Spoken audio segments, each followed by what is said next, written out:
Welcome to my studio.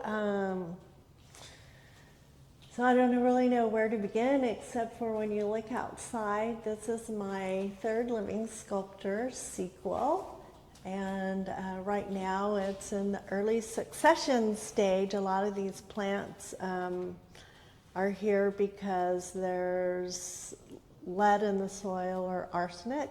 My Hurricane Harvey work, the majority of the work is about the guys that got off their couch and the women that went in and pulled people out of water, the heroes, the Hurricane Harvey heroes. But then at the end, I wanted to do work that has to do with the animals, because I am very passionate about animals and in rural areas.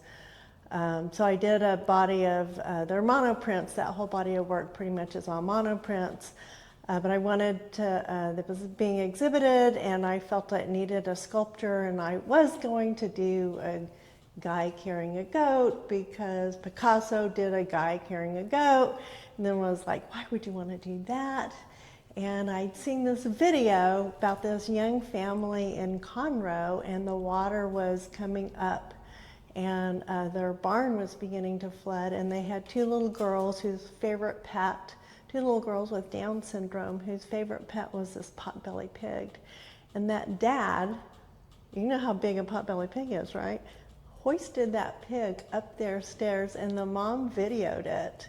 And so this is my interpretation of that man hoisting his daughter's pet pig up the stairs. And so it's welded steel, lath, like you would use when I make concrete furniture, or that people use in, when they tile a bathroom, and hydrostone, and baling wire, all kinds of wire that I might get at a hardware store.